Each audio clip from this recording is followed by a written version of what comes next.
What's up, everybody? I'm Mr. J. This is W.A.D. MTG. So today was the top 8 for the Pro Tour, the Aetherdrift Pro Tour in Chicago, and I just wanted to do a quick breakdown of those decks and the current actual meta. So yesterday I did some videos talking about my RCQ run, and the meta isn't much different than what I had originally thought. So honorable mentions, I guess, goes to the Esper Pixie deck because it didn't actually make the top 8, but it was one of the 4 decks or 4 versions of decks that was seen the most in the tournament, being the Esper Pixie deck, the Domain Overlord deck, the variants of the Mice or Gruul Mice or Mono Red Mice deck, and then there was the Oculus deck. So those were like the top 4 decks that were seen across the tournament with the best like win ratios, and there's multiple versions of each deck, right? So the Domain Overlord deck had several variants, but they're basically all the same. They all have the same game plan. They all revolve around Zur, and Zur animates the enchantments, and they bring in the green Overlord of the Hauntwoods, makes an everything land, and that gives them their domain so they can play the enchantment for 1 that is basically like an O-ring, right? So they play that for 1 as their removal.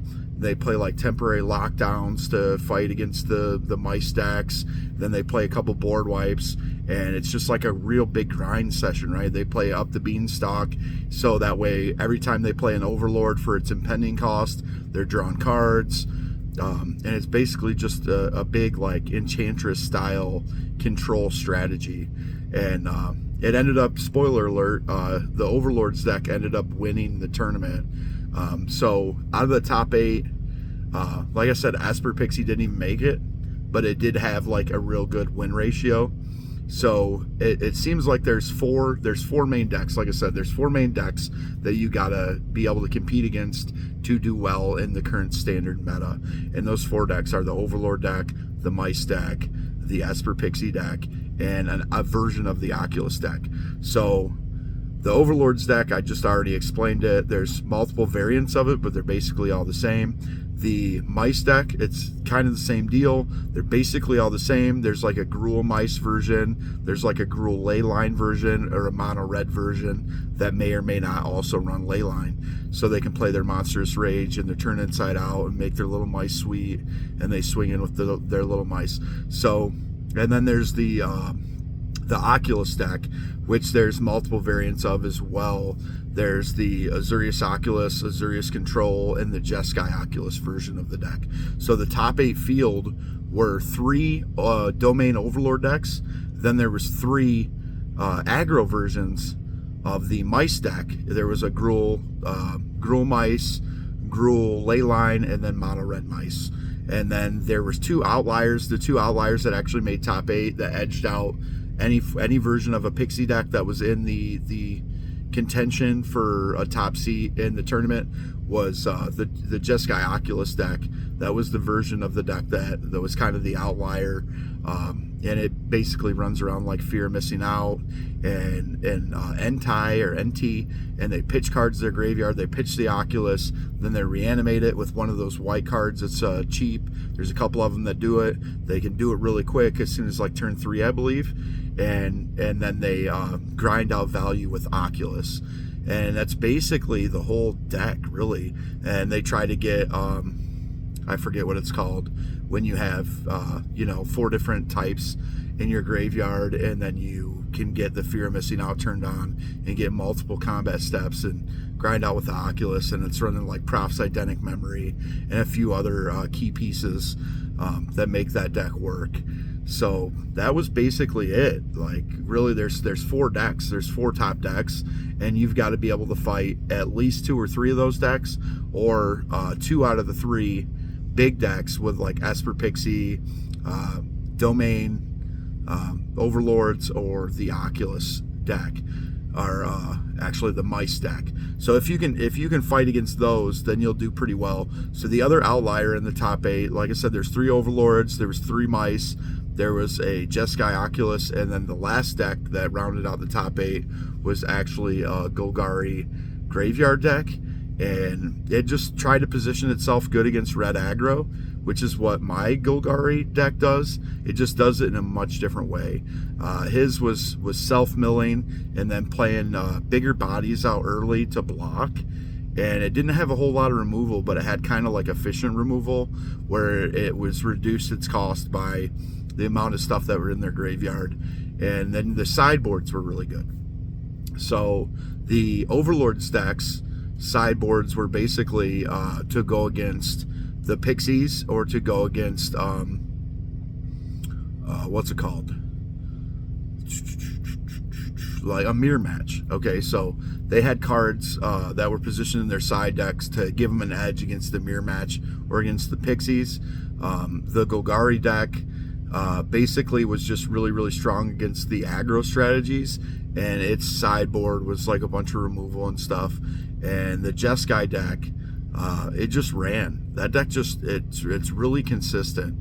He can consistently get out the Oculus turn 2, turn 3 or whatever, almost every time, and it runs smooth as butter. But to spoiler alert, the Overlords did win. There were several mirror matches at the end. They took forever. They were super grindy matches, and that's basically it.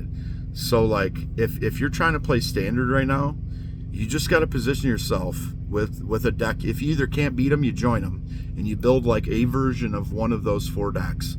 And if you can look at that meta and analyze it, like kind of what I was doing, you'll build an anti-meta deck. I'm making some tweaks after watching the Pro Tour. I'm making some tweaks to my Golgari build, and I believe I'm positioned really well against several of the decks. I can sideboard out against the Pixies.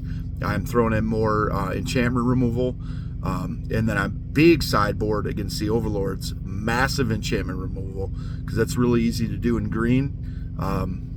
So I'm playing like Cease and Desist, and now I'm boarding in Rex Ages and Terra Sunders. So if I go against Overlords, like I'm blowing up their whole boards. I've already got some pieces in my deck to get rid of the weenies for Pixies. Like I forget what the card's called. It's a black card. It gives all the creatures like malicious intent, I think, or something like that, and it gives all your opponent or all creatures -2/-2, and so that wipes the board of like all the mice. It wipes the board if you're playing that Rise from the Past deck. It wipes the board if you're playing Pixies.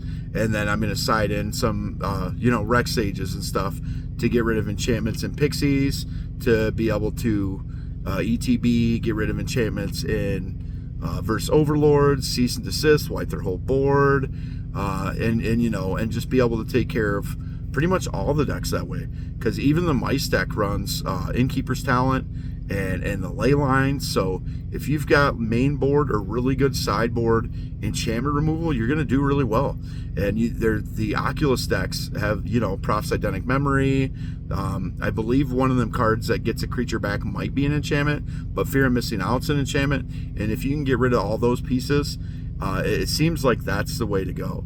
If you can answer enchantments, and then you got a Baloth in your sideboard to deal with the Pixies, Endless Nightmare, and then you got your enchantment removal to, when they're tapped out, you play a Rex Age or a Terra Sunder to exile or destroy the enchantment that they keep bouncing, whether it's Nowhere to Run or Endless Nightmare or whatever the case may be. The Storm Chaser's Talent that just play over and over again to get a bunch of otters out. And then you play the Malicious Intent to wipe the field of their weenies. You got a bunch of spot removal in black.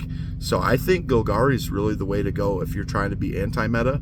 Also, it does seem like Celestia has a good shell, because they have green, they can remove enchantments, they can remove creatures, they got a bunch of white removal. It's really efficient. They can deal with the mice, and they can swarm the board and be really aggro themselves. So if you're not running like Golgari, I think Celestia is probably the like kind of another anti-meta shell that you can build and do really well with. But that was basically it. It was a bunch of mirror matches at the end. The Overlords were dominant because they could sideboard well against the Pixies. They could sideboard well against the mice. And the mice, it seems like a kind of like a rock, paper, scissors type thing, right? Where the mice are best positioned, even statistically.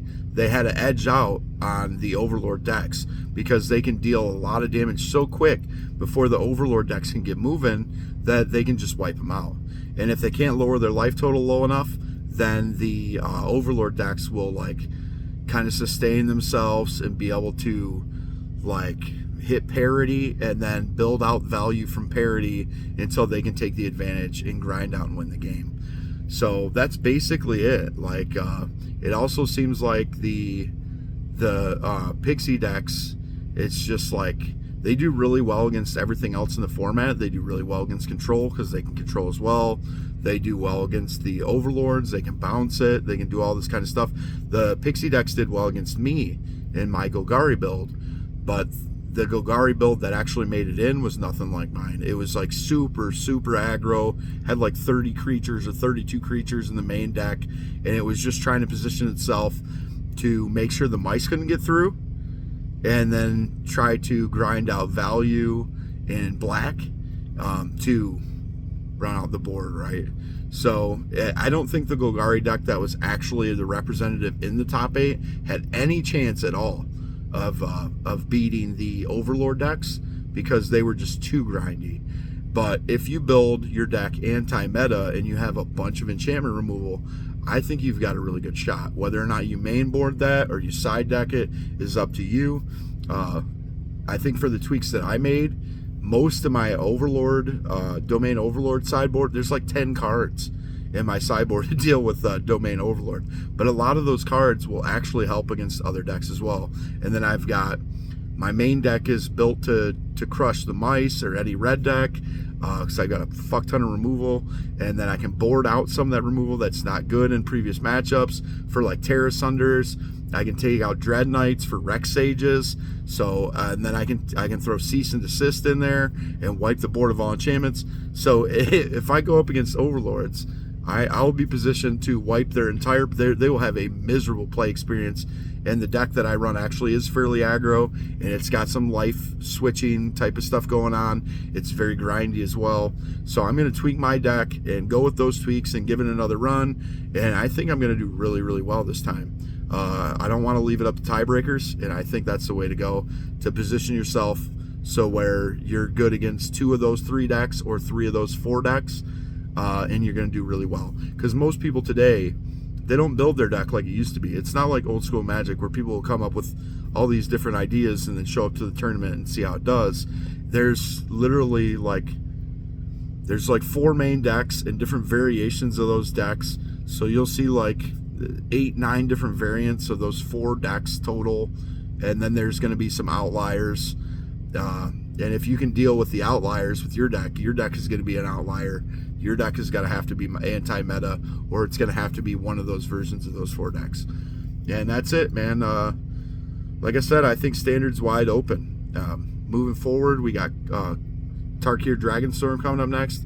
The spoilers look great. I think it's going to be an awesome set. I don't know if it's going to be a super good Standard set, but it does look like it's going to be an amazing EDH Commander set. So with that being said, that's all I really got. That's my breakdown of the Pro Tour and how it affected the meta in the top 8 and the results of the Pro Tour Championship in Chicago. I'm Mr. J. This is W.A.D. MTG. I'm out.